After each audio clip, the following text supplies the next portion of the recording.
pessoal, eu sou Ana Kátia, professora de Geografia, e iremos continuar a análise de questão ambiental. Bom, trabalhamos a questão ambiental de maneira geral. Analisamos as consequências, as causas dos impactos ambientais gerais. Agora, apenas vamos denominar alguns que são extremamente importantes a nível de vestibular. Um dos temas principais a nível de Enem. Vimos que, para o Enem, temos que analisar os impactos ambientais, suas causas e suas consequências com todos os detalhes. Então, voltando aí à ideia de desmatamento. Ora, quando eu falo em desmatamento, em geral, eu analiso o que leva a isso. Quais são os fatores que contribuem para o grande desmatamento mundial? Bom, no primeiro momento, trabalhando a análise histórica, você vai lembrar que a ocupação brasileira, por um processo de exploração, já levou ao desmatamento. Então, vamos pensar na análise histórica. O Brasil representa um país que foi colônia de exploração. Se o objetivo era simplesmente explorar o país para abastecer a metrópole, buscaram aquilo que era, na época, favorável. Tivemos uma exploração do pau-brasil. Ora, a exploração do pau-brasil já representa claramente o desmatamento. Por outro lado, tivemos o desenvolvimento de atividades agrícolas destinada ao mercado externo, que trabalhamos em agricultura, que foi denominada como sistema agrícola de plantation. Uma agricultura voltada para o mercado externo, monocultora em grandes propriedades ou latifúndios, que utilizou a mão de obra escrava. Ora, essa agricultura no litoral do Nordeste brasileiro teve como característica principal a extração, o desenvolvimento da cana-de-açúcar. Então, olha só, analisando o Brasil de maneira geral, tivemos, num primeiro momento, a exploração do pau-brasil, certo? Primeiro ciclo. O segundo grande ciclo econômico, a gente já analisa a cana-de-açúcar. Ora, quando a gente deixa de falar da cana-de-açúcar, a gente começa a falar do processo de mineração. Depois, a gente analisa dois grandes processos. Trabalhamos a borracha, lá na região norte, e trabalhamos o café. Olha, se tivermos que colocar tudo isso com características gerais, o processo agroexportador leva o grande desmatamento do território brasileiro. Esse processo agroexportador, ele é substituído por um ciclo urbano-industrial. O desenvolvimento urbano-industrial também vai ser uma das causas do desmatamento. Vamos analisar o que contribui para que eu escolha uma área para desenvolver a indústria. Para desenvolver a indústria, eu busco uma área, num primeiro momento, que tenha os fatores locacionais, ou seja, mão de obra disponível. É o fato de você ter infraestrutura. Nem todas as áreas você observava a infraestrutura. Transporte, energia. Ora, essa infraestrutura para o processo industrial encontrava-se nas áreas onde já havia uma infraestrutura pela exploração da agropecuária. Consequentemente, tivemos um processo muito no litoral brasileiro. Isso fez com que essa área fosse extremamente degradada. Essa área extremamente degradada, essa área que sofre um desmatamento muito associado a esses fatores históricos e que continua até os dias atuais, representa a área de Mata Atlântica ou floresta tropical.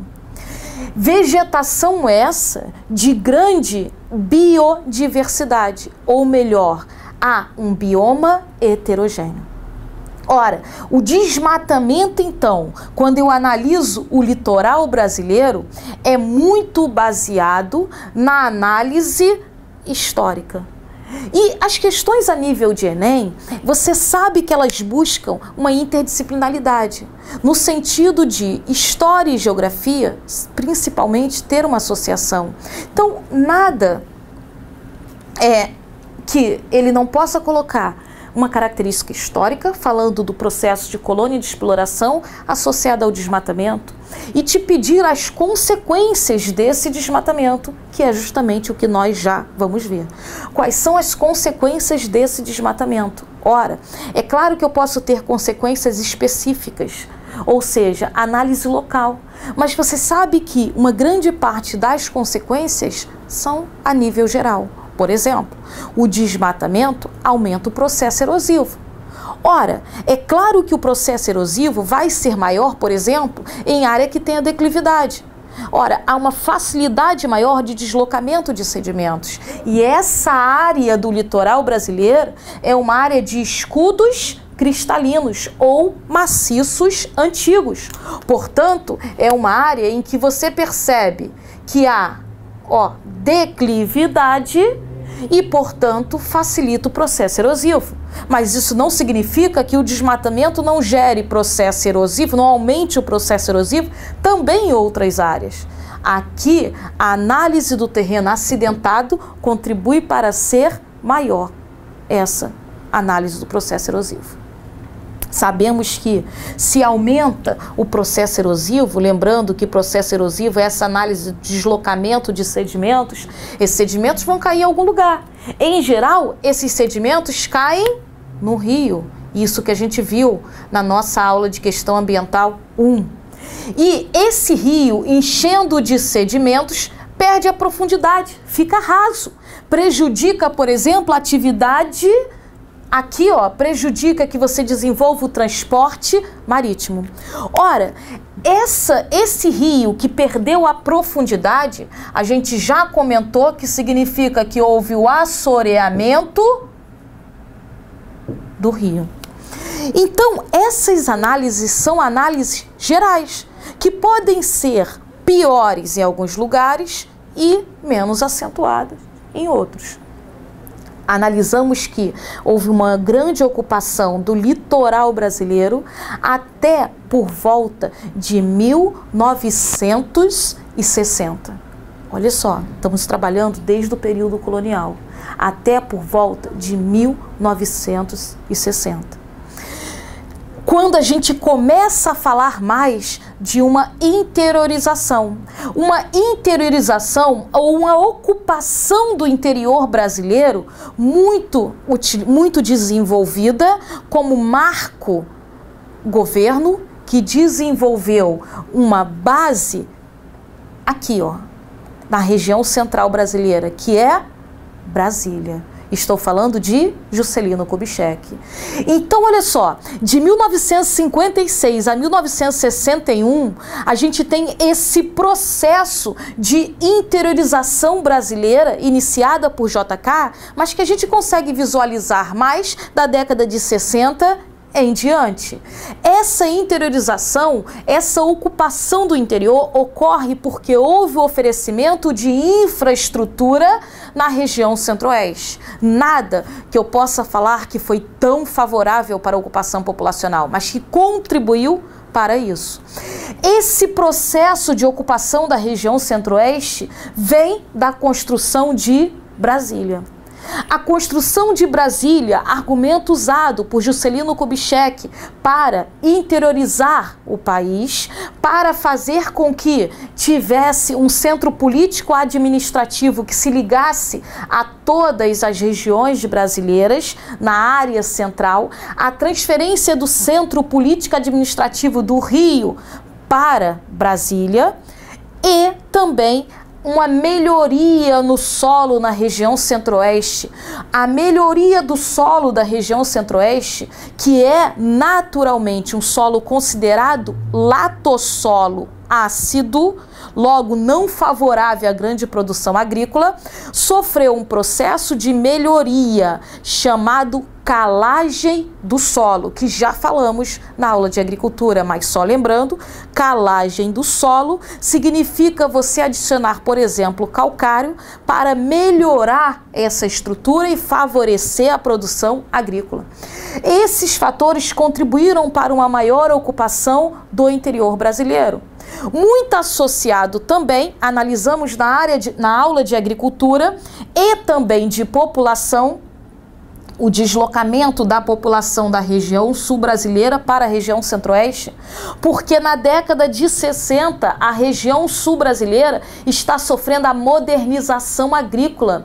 Na década de 60 a região sul brasileira está encarecendo e gerando desemprego, levando um deslocamento populacional que a gente chama também de expansão da fronteira agrícola para a região centro-oeste. Esse processo de expansão da fronteira agrícola está associada ao desmatamento. Quanto mais eu vou desenvolvendo a agropecuária, mais eu vou desmatando para ocupar esse espaço. Essa área daqui, ó, do Cerrado, é uma área que sofre uma degradação mais recente, no entanto, extremamente acentuada. Década de 70, na realidade, meados da década de 60 até meados da década de 80. Temos um período que a gente chama de ditadura militar. Esse período tem por base a ditadura militar, a interiorização do país, o projeto de integração nacional. Essa análise da ditadura militar tinha como objetivo desenvolver obras de infraestrutura em todo o território, claro, priorizando algumas áreas, mas no território de maneira geral e não mais só no litoral brasileiro, com o objetivo de atrair crescimento, de desenvolver um crescimento econômico, atraindo empresas estrangeiras. Ora, com isso foram desenvolvendo obras que nós passamos a chamar de obras faraônicas. Essas obras de grande porte, que muitas vezes não foram terminadas, que muitas tiveram um gasto muito elevado e não geraram a lucratividade que se esperava e acabaram gerando contribuindo para o endividamento do Brasil na década de 80, que a gente conhece como década perdida de recessão econômica. Essas obras faraônicas, elas ocorreram no interior do país também, o que contribuiu e muito para a ocupação dessas áreas, para a construção dessas obras, como a Transamazônica, como o desenvolvimento de infraestrutura por energia hidrelétrica e através de rodovias, que foram prioridades no interior do país. Logo, sabemos que não dá para analisar o desmatamento sozinho, ou seja, desmatamento e consequências. Eu tenho que trabalhar as causas. E as causas estão muito relacionadas ao desenvolvimento econômico do país. Um litoral de desenvolvimento de ciclos econômicos ligado à ideia de colônia de exploração, um desenvolvimento urbano e industrial que priorizou áreas que já possuía infraestrutura e concentração populacional, desmatando mais ainda para ocupar aquele espaço, e uma ocupação do interior da década de 60 em diante, levando o avanço da agropecuária, principalmente na região centro-oeste, a grande expansão da soja, visando o mercado mundial, valorizada a nível mundial e de grande expansão no território brasileiro, que contribuiu demasiadamente para o desmatamento. Logo, quando a gente trabalha o desmatamento, tá aí, ó. Trabalhamos as causas dentro da área da aula de agricultura, de população, ou seja, interligando, e as consequências, que seria realmente a nossa análise da aula de questão ambiental. Quanto mais eu desmato, mais eu contribuo para gerar mudanças tanto a nível climático como na própria característica do solo, dos rios e aí vai. Ora, imagina o seguinte, de novo vou fazer o meu lindo desenho. Aqui eu tenho uma área de floresta, olha. Aqui eu tenho uma área de floresta e chuva. Olha, à medida que a chuva bate no solo, ao bater no solo, escorre superficialmente, processo esse chamado erosão, e ao mesmo tempo infiltra no solo, infiltração. Então temos aqui, ó, uma compensação. Escorre superficialmente, mas também infiltra. Por que infiltra? Ora, primeiro porque aqui eu tenho um solo com poros. Eu não tenho asfalto, eu tenho um solo com poros, que já facilita a infiltração. Mais do que isso, lembra que eu tenho aqui a vegetação e a raiz da vegetação puxa a água e contribui mais ainda para esse processo. Então, em área de floresta, o processo erosivo e a infiltração ocorrem em compensação. Agora, imagina que eu pegue essa área e desmate. Chuva, só que agora eu não tenho mais a raiz puxando a água. O meu processo de infiltração, ele diminui. Mas quando a água bate nesse solo, escorre com mais facilidade. Então, quando eu tenho o desmatamento, olha o que acontece. Eu não tenho mais a raiz da vegetação contribuindo para a infiltração da água. Quando eu tenho o desmatamento, a água bate nessa área e escorre com mais facilidade. Qual o nome desse processo aqui? Erosão. Então, o desmatamento aumenta a erosão. Eu não vou dizer que o desmatamento gera a erosão e quando não há o desmatamento não há erosão. Há também erosão aqui, ó. Só que aqui o processo é mais acentuado. Consequentemente, se o desmatamento aumenta a erosão, olha para cá. Essa primeira camada do solo aqui, ó, essa primeira parte do solo aqui tende a ser levada embora pela chuva. Acontece que essa primeira camada daqui pode ser uma camada de material orgânico. Lembra que, em geral, essa primeira camada é onde eu tenho o resto da fauna e da flora, que vai caindo aqui, ó, e ficando aqui, e contribuindo para a fertilidade do solo. Quando o solo tem todas as camadas férteis e essa primeira camada vai embora, não há grandes problemas, embora não seja positivo o desmatamento, é claro. Agora, imagina um solo em que essa primeira camada represente a fertilidade, mas as camadas de baixo não. Quando essa primeira camada vai embora, qual é a tendência? O solo tornar-se improdutivo, o solo tornar-se infértil. Então, olha só nessa análise a gente já estabeleceu várias consequências. Quando eu gero desmatamento, eu diminuo a infiltração e aumento a erosão. Quando eu gero desmatamento, eu gero a perda da primeira camada do solo, a perda do horizonte agrícola ou a perda da camada de material orgânico.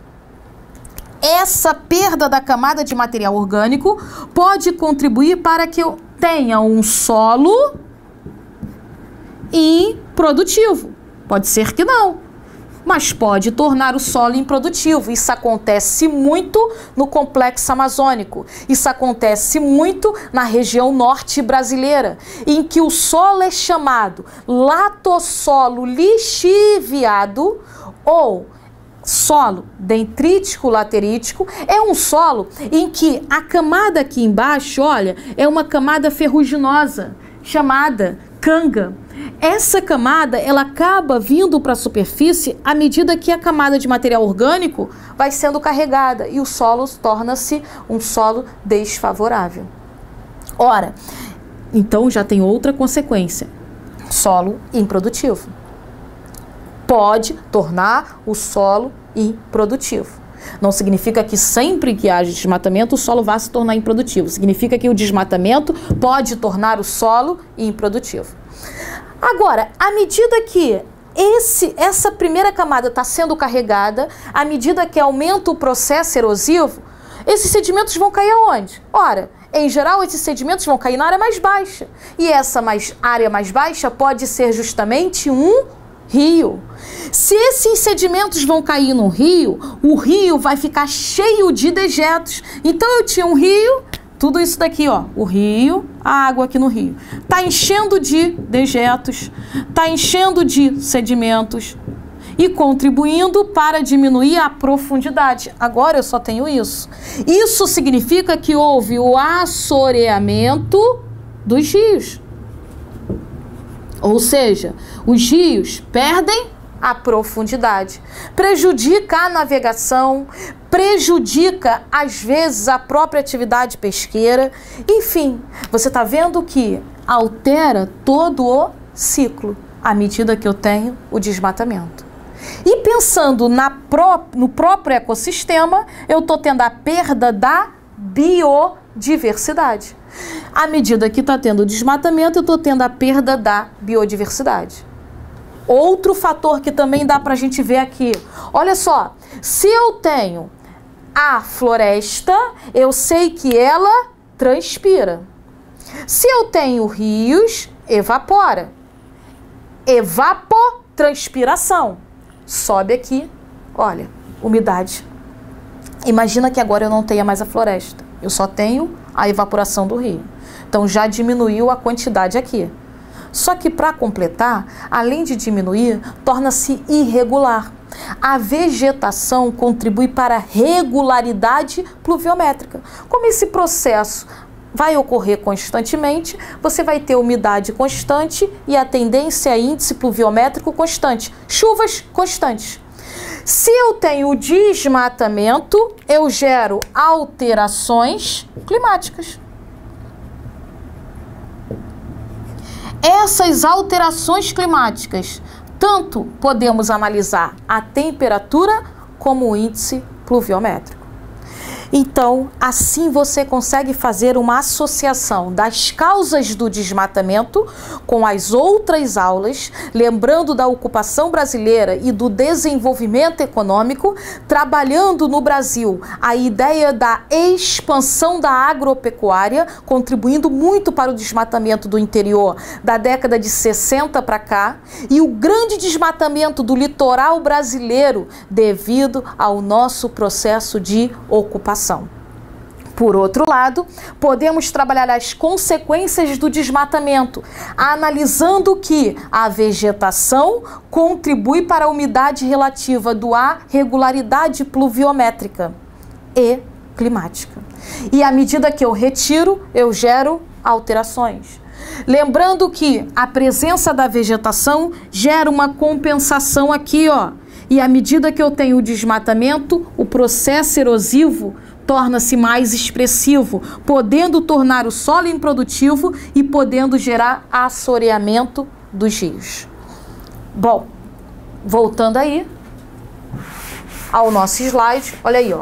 Consequências: perda da biodiversidade, mudanças climáticas, aumento do processo erosivo e empobrecimento do solo, assoreamento dos rios e o próprio prejuízo da população local, que, à medida que ocorre o desmatamento, pode perder, porque utiliza a própria biodiversidade para a sua sobrevivência ou seu sustento, e também, às vezes, com a própria mudança climática, são prejudicadas. Lembrando que o desmatamento em grande proporção, ele não gera prejuízo local, ponto. Ele gera prejuízo mundial. Pode contribuir para que eu tenha essas mudanças daqui, ó, climáticas, a nível mundial e não apenas a nível local.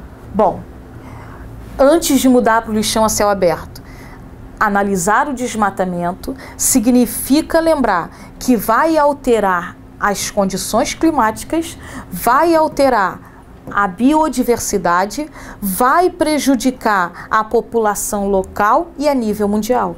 E mais à frente, daqui a pouquinho, a gente vai trabalhar com esses impactos a nível mundial, como o aquecimento global, certo? Outro impacto ambiental muito relevante no Enem: lixão. Ora, lixão, qual é a visão de um lixão? Qual seria o correto? A sociedade hoje, ela é conhecida como, a sociedade principalmente ocidental, é conhecida como uma sociedade de consumo ou sociedade consumista. Ou seja, ligando à industrialização, vamos lembrar que a gente analisa na década de 70 a terceira revolução industrial. A terceira revolução industrial, ela trabalha com a ideia de que eu não devo produzir mais a mesma coisa em larga escala. Eu devo diversificar para atender o mercado consumidor. O mercado consumidor quer uma produção diversificada, exige. E a produção pode ser diversificada, porque o modelo atual é o pós-fordismo ou toyotismo e não mais o fordismo. Ou seja, não é mais o modelo fordista que pregava a produção em massa e com estoque. É o modelo pós-fordista que pega a produção diversificada de acordo com a demanda, de acordo com a exigência do mercado. Ora, à medida que a produção é diversificada, imagina dois grandes empresários. Um produz um determinado produto que a sociedade começa a comprar. Acontece que o outro pegou esse produto, por exemplo, um está produzindo o MP3, o outro já está produzindo o MP4. Se esse que produziu o MP3 produzir em escala absurda, vai chegar um momento em que ele não vai mais vender, porque a população não vai querer mais aquele, vai querer o MP4. E aí depois o outro produz outro, o outro produz outro. E há uma concorrência em relação à própria produção. A diversidade, a sociedade vai querendo o novo e o novo, ele tem que ser limitado, para que ele não fique em estoque e não venda. Consequentemente, a base hoje é a produção limitada, produção de acordo com a exigência do mercado, just in time. Consequentemente, essa característica leva a própria população a querer consumir constantemente e jogar o outro fora, e desperdiçar o outro produto, mesmo que não esteja ruim. E há também uma grande presença da mídia, do marketing, para que você compre, mas compre constantemente. Mostrar para você que o seu celular já é um celular ultrapassado, você tem que ter o novo. Ora, está com ultrapassado, não está bem na fita, não é legal. Essa é a ideia da mídia, do marketing. E, consequentemente, há um grande incentivo e uma grande característica nossa da sociedade em não consertar, em jogar fora, em tornar descartável mesmo aquilo que não é descartável. Televisão quebrou, joga fora. Geladeira quebrou, joga fora, compra outra. Há uma visão muito do compra outro e não reaproveite. Essa ideia da sociedade consumista, da sociedade do desperdício, da sociedade da compra constante e da jogada fora da mercadoria, do não reaproveitamento, da não reciclagem, isso faz com que você tenha uma grande produção de lixo. Essa grande produção de lixo está muito associada a essa característica. No entanto, você sabe que é ligado ao poder aquisitivo, ao poder de consumo. O poder aquisitivo contribui para que você possa seguir essa característica de compra constante e joga fora. Ora, isso gera uma grande quantidade de lixo que deveria ter formas melhores, como, aqui, reciclagem, reaproveitamento, desenvolvimento de aterros sanitários, mas que, em geral, no lugar da gente desenvolver isso daqui, a gente simplesmente, principalmente em países mais atrasados, como o nosso país, vai para o lixão a céu aberto. Então, quando eu falo lixão a céu aberto, eu estou dizendo que é uma área qualquer, que as pessoas começam a jogar lixo, às vezes o próprio governo, e essa área vai acumulando lixo, lixo, lixo, sem nenhuma proteção, tanto para a atmosfera, ou seja, não é fechada, não há controle, não há filtro, como também para o solo. Esse lixo acumulado em uma área, à medida que vai acumulando esse lixo em uma área, eu tenho aqui uma área, essa área foi tendo um acúmulo de lixo. Esse lixo acumulado nessa área, ele vai desenvolvendo produtos químicos, ele vai desenvolvendo o que a gente chama de chorume. O chorume é um produto químico que entra no solo, ó, e contamina. Ele contamina o solo e ele pode atingir as águas, ou seja, os aquíferos ou lençóis freáticos, que quando se ligam a rios, contamina também os rios. Então, como consequências, eu tenho a contaminação do solo e do lençol freático. Posso contaminar, inclusive, os rios. E o que gera essa contaminação é o que nós chamamos de chorume. Ora, é um R, tá, gente? Chorume. Lembrando que esse lixão acumulado também contribui para a emissão de gases poluentes. Principalmente, analisamos a nível de vestibular o metano, que contribui para a poluição atmosférica. Tá aqui, ó. Contribui para a poluição atmosférica. Lembrando que um nomezinho importante aí é o metano. O acúmulo de lixo em uma área contribui para que você tenha ratos, baratas, contribui para que você tenha vetores de doenças. Por outro lado, o acúmulo de lixo em uma área, quando chove, esse lixo vai escorrendo, ó. Para onde? Ora, pode ser para um rio, contribuindo para que o rio perca a profundidade, que já falamos que é chamado assoreamento. Quando chove, o rio agora está mais raso, qual é a tendência? Transbordar, enchentes. Ainda poderíamos aumentar isso daqui, vamos lá. Qual seria a consequência do lixão a céu aberto no sentido de valor imobiliário? Ora, se você mora numa área e nessa área começou a acumular lixo, as pessoas começaram a jogar lixo ali próximo, qual é a tendência? Desvalorização imobiliária. Sua moradia agora vai valer muito menos. Desvalorização imobiliária. Então, trabalhar com lixão a céu aberto é lembrar que as questões podem ser um pouco mais detalhistas. Por exemplo, ele coloca um texto enorme falando do lixão a céu aberto e pede para você marcar a alternativa que contém consequências, a alternativa que contém as consequências do lixão a céu aberto. Qualquer uma dessas. Mas ele pode falar assim, para população. Ora, e pode ter doenças.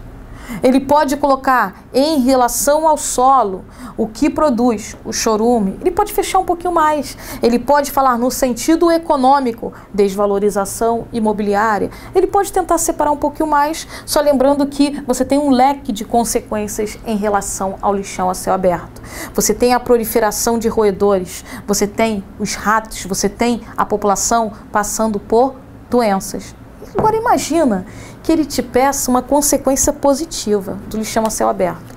Ora, a gente estuda o lixão a céu aberto como algo extremamente negativo. Não dá para você falar que lixão a céu aberto é algo positivo. Mas se a questão te pediu uma consequência positiva, é porque ele pode estar trabalhando de uma maneira irônica, ele pode estar tentando que você pense de uma forma positiva para um determinado grupo e não para a população de maneira geral. Vamos lá. Uma consequência positiva do lixão a céu aberto. Mercado de trabalho informal.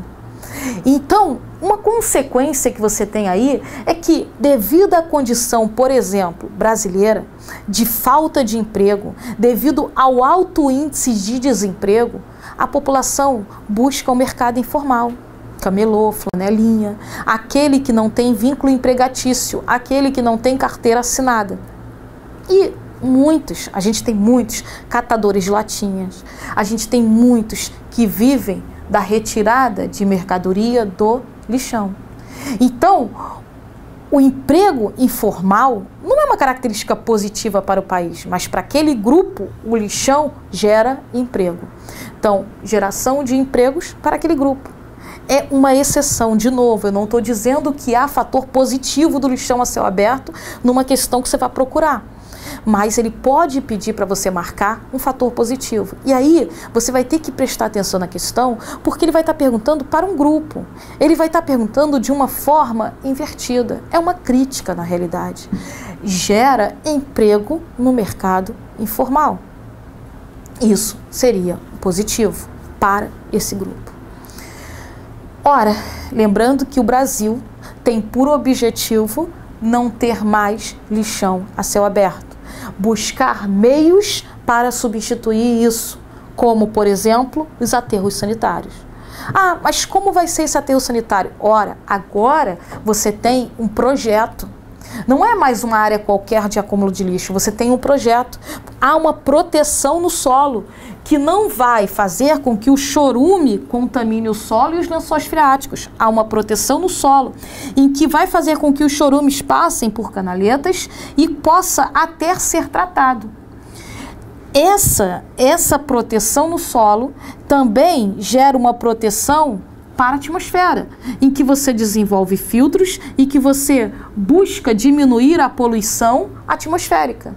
Ora, é claro que às vezes é necessário a queima dessa área onde está o aterro sanitário, desse material que está no aterro sanitário. Mas essa queima chamada, que a gente chama de incineração, essa queima é uma queima teoricamente controlada, em que você vai buscar maneiras como filtros para não gerar grande poluição atmosférica. Então, aterros sanitários de maneira coerente, favorável, seria uma alternativa. Incentivar a reciclagem e o reaproveitamento seria outra condição alternativa do lixão a céu aberto. Gerar energia pela queima do material orgânico, que é a energia chamada biomassa, seria outra alternativa. A própria conscientização governamental e populacional. Lembra que é necessário uma associação.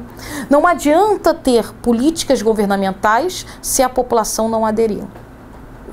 Não adianta a população também desejar tanto se não tiver meios dados pelo governo. É necessário uma conscientização governamental e populacional. São alternativas para diminuir essa característica e, portanto, minimizar essas consequências. Tudo bem? Bom, pessoal, até a próxima.